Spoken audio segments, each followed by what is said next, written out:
गुजरात चुनाव का दूसरा फेज क्या भारतीय जनता पार्टी के लिए नई मुश्किलें खड़ी करने वाला है? क्या भारतीय जनता पार्टी जो 2017 में इस सेकंड फेज में कर पाई थी, इस बार करना बेहद मुश्किल है? क्या भारतीय जनता पार्टी अपना वर्चस्व इस सेकंड फेज में बचा पाएगी? ये तमाम सवाल हैं, कुछ आंकड़े हैं, कुछ आकलन हैं, आपके सामने रखते हैं। वो 93 सीटें जो फैसला करेंगी कि गुजरात में किसकी सरकार बनेगी, कई तथ्य और कई फैक्ट के साथ हम आपके सामने रखने वाले हैं। Subscribe now and press the bell icon. Never miss an update. स्वागत है आपका AR न्यूज इंडिया पर। मैं हूं आपके साथ आकिल रजा। सेकंड फेज के लिए आज पूरी तरह से प्रचार प्रसार जो है वो थम चुका है।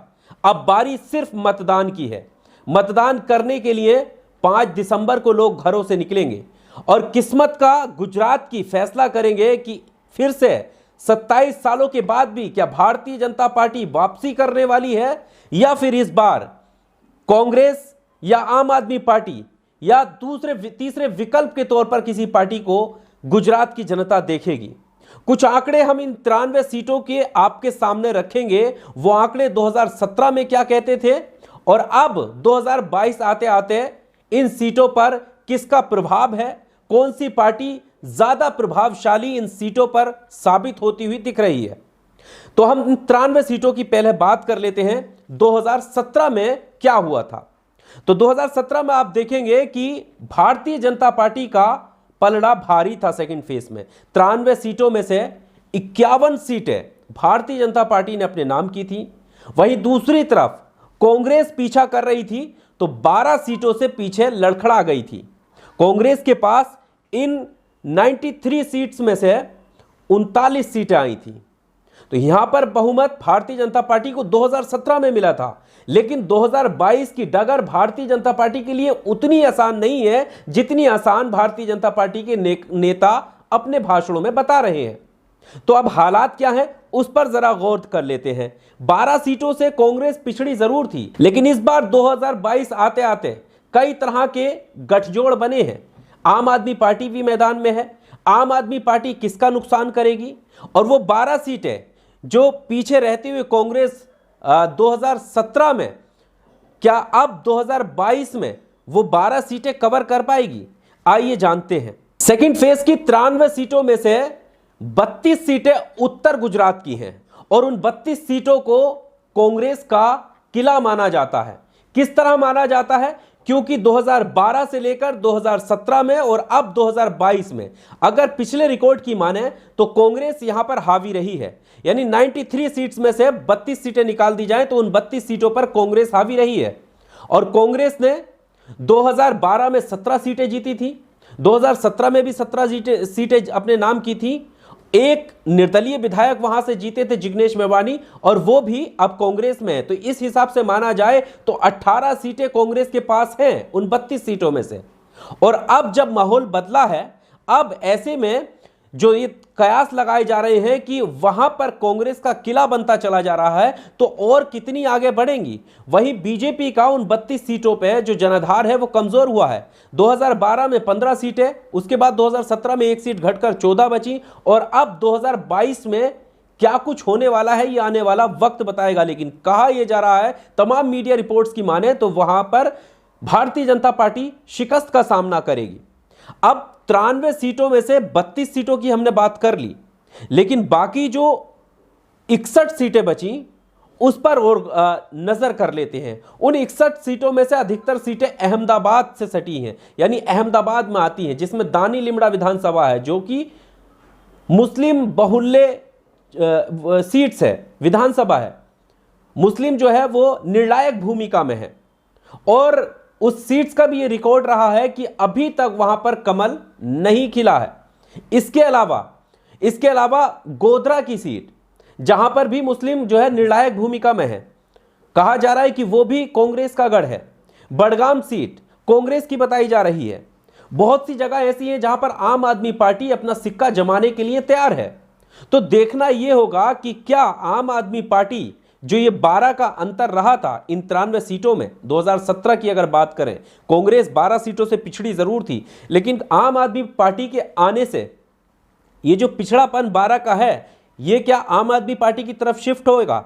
अगर ऐसा होता है तो वाकई भारतीय जनता पार्टी के लिए ये बहुत ही मुश्किल होगा, क्योंकि सरकार बनाने के लिए यहां से बहुमत जो है भारतीय जनता पार्टी को मिला था। और अगर ऐसा भारतीय जनता पार्टी नहीं करती है, क्योंकि 51 सीटें लाना अपने आप में बड़ी बात थी और अब 51 सीटें लाना बेहद ही मुश्किल कदम है, और अगर ये सीटें आम आदमी पार्टी की तरफ शिफ्ट होती हैं कुछ इन 93 सीटों में से, तो फिर हो सकता है कि हमें जो है गठबंधन की सरकार देखने को मिले। लेकिन ये सब आकलन है, अनुमान है। ये आकलन और अनुमान सीट्स के हिसाब से आपके सामने रखे जा रहे हैं। मीडिया रिपोर्ट्स की माने तो इन 93 सीटों में कहीं ना कहीं भारतीय जनता पार्टी को भी ये लग रहा है कि उनकी कहीं ना कहीं कमजोर कड़ी है, और यही वजह है जो पहले फेज के लिए इतना प्रचार प्रसार भारतीय जनता पार्टी के नेताओं ने नहीं किया जितना सेकंड फेज के लिए किया। लास्ट दिन तक तमाम बड़े बड़े नेता की मौजूदगी में खुद प्रधानमंत्री नरेंद्र मोदी ने भी रोड शो किया। आपको बता दें कि प्रधानमंत्री नरेंद्र मोदी ने 31 से ज्यादा रैलियां, सभाएं की, और यह दर्शाता है कि प्रधानमंत्री लोगों के बीच जाकर कनेक्ट करना चाहते थे, क्योंकि प्रधानमंत्री की छवि वहां से आते हैं, प्रधानमंत्री से कनेक्शन है, वहां के लोगों का एक लगाव है, और प्रधानमंत्री ने रोड शो कहकर करके ये दिखाने की कोशिश की कि किस तरह से भारतीय जनता पार्टी यहां से सरकार बनाने के लिए जा रही है।